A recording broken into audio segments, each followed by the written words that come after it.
Salamat po sa Diyos, sa Panginoon at sa Espiritu Santo. Welcome po sa Ode Alteram Partem. Let us hear the other side. Ito po ang inyong host, si Jesus Sukgang Jr. Bakit nga pala ako nag-live muli? Kaka-live ko lang kanina lang. Mabalita ko lang ho dahil masakit ho yung tiyan ko inapainom ng gatas. Siguro nabigla sa gatas yun, sumakit yung tiyan ko. Salamat nga pala sa kapatid ko at pinadalan ako ng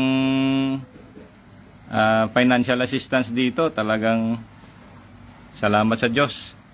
At nga pala, ito pala yung pag masakit pala yung tiyan ninyo, kuha kayo dahon ng bayabas, tsaka hugasan nyo sa tubig na may asin, tsaka yun, lagay nyo sa baso, lagyan nyo ng tubig na mainit.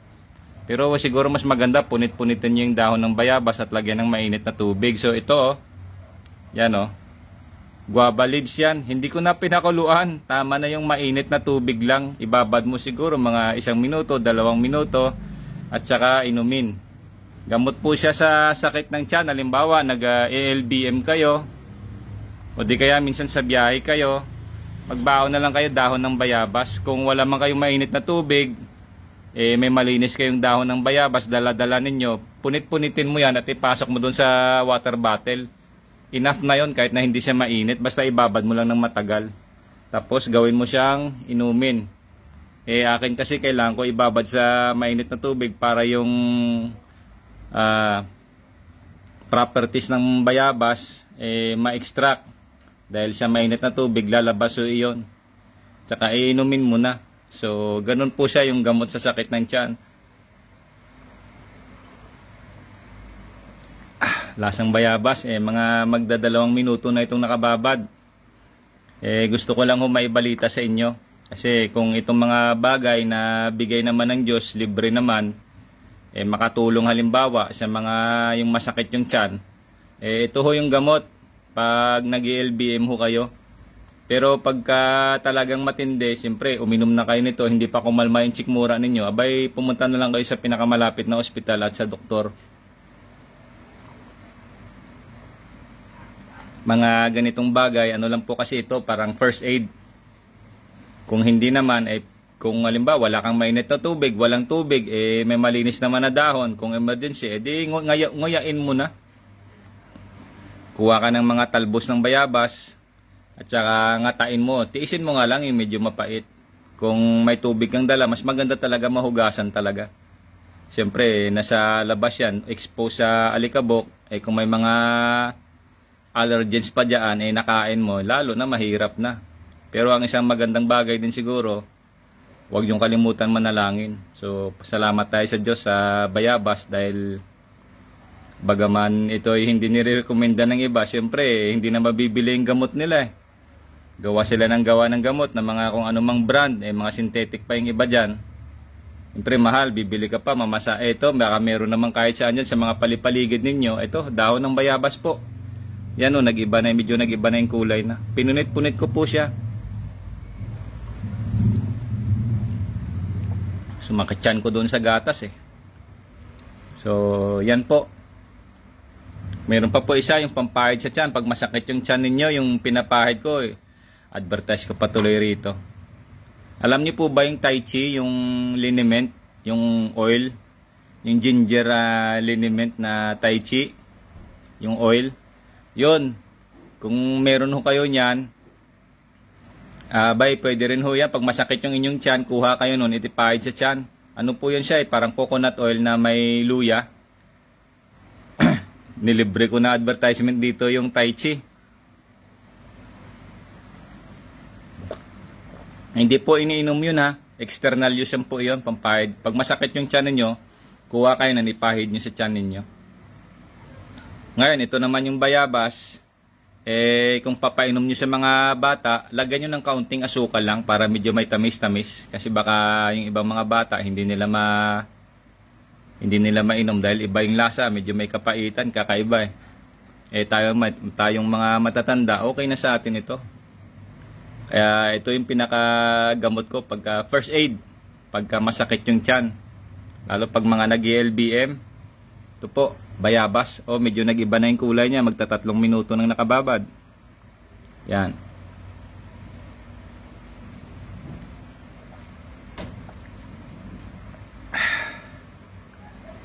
So, hindi ko na nilagyan ng kalamansi. Naubusan kami ng kalamansi rito eh. Tsaka siguro next time, pag nag-apply ako ng kalamansi, yun. Magla-live din ako para hiwain ko yung kalamansi. Ilagay ko sa braso ko, sa katawan ko, sa mukha ko, pati sa ulo. Yun, at least makita ninyo. Kaya siguro, isa siguro sa epekto yan na pampabata. Kasi ako 50 na eh. Kita naman talaga sa mukha ko, parang 60 na ako. Swerte lang, naging mukhang 50 pa.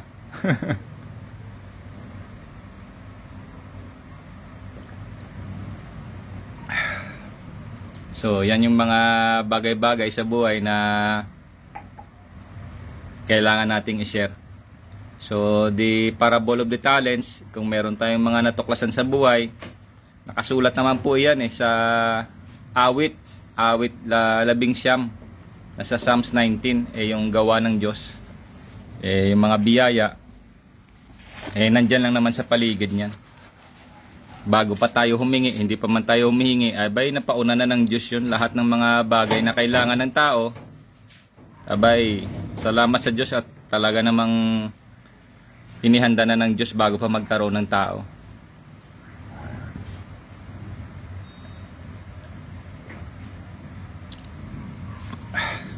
Yun.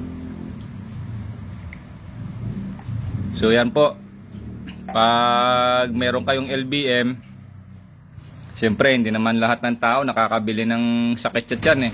Iba, wala talaga pambili. Tulad dito, mabalita ko pala sa inyo. Kahapon dito sa amin, yung dyan lang sa may corner ba, sa hilera ng bahay namin, may tindahan dito, nagtitinda siya ng manok at sari-sari ba, isda. Tapos may mga konting grocery siya. Lumabas ako ng bahay kasi may narinig ako, parang may nag-aaway. Ngayon, paglabas ko ng gate dito sa bahay, may nakita ko lalaki, medyo kasing tangkad ko, laking mama. Nagkatitigan kami sa mata. Sumisenyas yung lalaki, ganun, tumuturo ng ganyan. Pero hindi ko siya kinausap. Tapos paglingon ko sa likod niya, sa bandang kaliwa ko, may sumusunod, nagsasalita. Sinabi ko, ano yung kuya? Sabi niya, ninakaw yung ganyan eh. Kahapon ng maaga, basa dito yung kalsada dahil nga umulan. Ayaw ko namang, ibig sabihin magtawag ba na civilian arrest? Kasi may element din doon eh. Na dapat, kung commencement ng crime, dapat nakasaksi ka. Hindi ko naman nasaksiyan na talagang siyang nagnakaw eh. Pero may tinatawag din na element doon na pursuit kasi pinupursut siya ng may-ari ng tindahan eh. Nung napansin niya na paglabas ko ng gate, tapos may kasunod din siya yung nahabol sa kanya yung may-ari ng tindahan. Tinanong ko muna, lalo na yung pangalawa kasi yun yung nagsasalita. Siya na nagkuha, tahimik lang siya. Hinabol pala siya ng may-ari. Nakuha naman yung paninda. Ano yun 2 balot na tinapay. Tapos yung isang tinapay din doon, pero parang 3 balot yung nakuha niya. Yung dalawa, Padjibar, na-advertise ko patuloy, ayaw ko sanang banggitin eh. 2 balot na Padjibar, saka yung isa parang balot din ng tinapay. Siguro gutom naman yung tao, talagang maawa ka rin. Ito ka ngayon. Nung hinabol na siya ng may-ari, tinanong ko yung nagsasalita. Sabi ko, ano yung kuya? Sabi niya, ninakaw ganyan. Sinundan. Basa yung kalsada, mahirap na magkakoy, takbuhin mo, i-dive mo yung tao nagchichinelas lang ako, sugat-sugat tayo parehas niyan. Ang sabi ko na lang dun sa lalaki, lalo na sa isip ko naman na hindi ko naman nakita yung commencement na talagang siya'y kumuha, nahabol lang siya.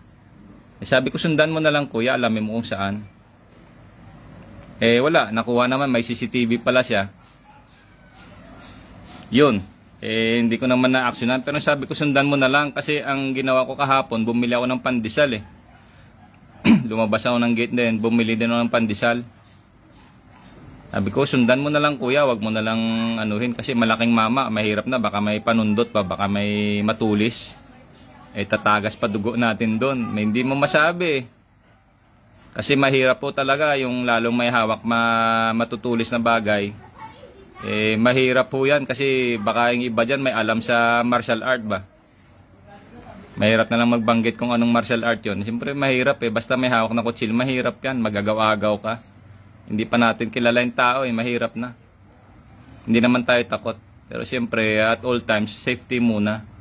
Safety at all times yan Ito ka ngayon siyempre na videohan naman Tapos ito na naman, kasi kahapon nga sabi ko sa inyo, nagpaayos ako ng motor, bandang tanghali din yon.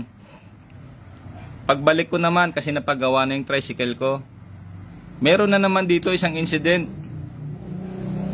Kasi marami yung napasok na mga negosyo rito sa amin marami ding mahirap. Talagang nagpang-abot-abot din. Kahapon, kawawa talaga yung parang salesman yon. Kasi yung truck niya, dalawa sila driver tsaka yung salesman siyempre wala yata yung salesman niya, tapos yung driver ganon nag-aayos sa likod ng mga stocks naiwanan ba sa truck. Ang problema, hindi niya nilock yung pinto doon sa truck sa harap. Talaga naman siguro nagkampante ba siya kasi tahimik yung lugar Ngayon nasalisihan siya kasi nasa likod siya, nag-aayos siya ng stocks Nakuha ngayon yung ramdam ko na yung sakit ng tiyan ko, medyo naibsan Teka ha. Medyo tumalabo, ang bilis yun ng talab.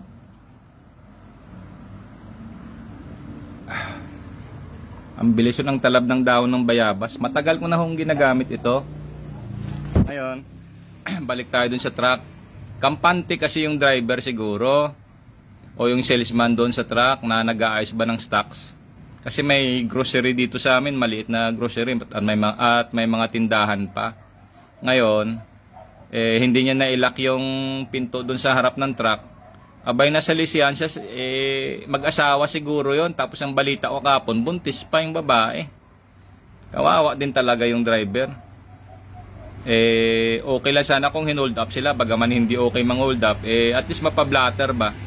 Kawawa talaga.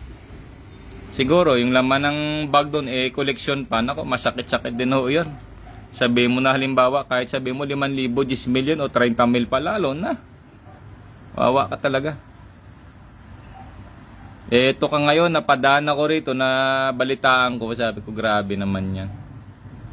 Ito ngayon, nakausap ko na nung hapon. Kahapon yung ninakawan niya, tindahan. Sabi nga niya, para siyang nakonsensya doon sa tao na ipinahiya niya. Kasi nagnakaw lang naman ng pagkain. Kasi siguro gutom talaga.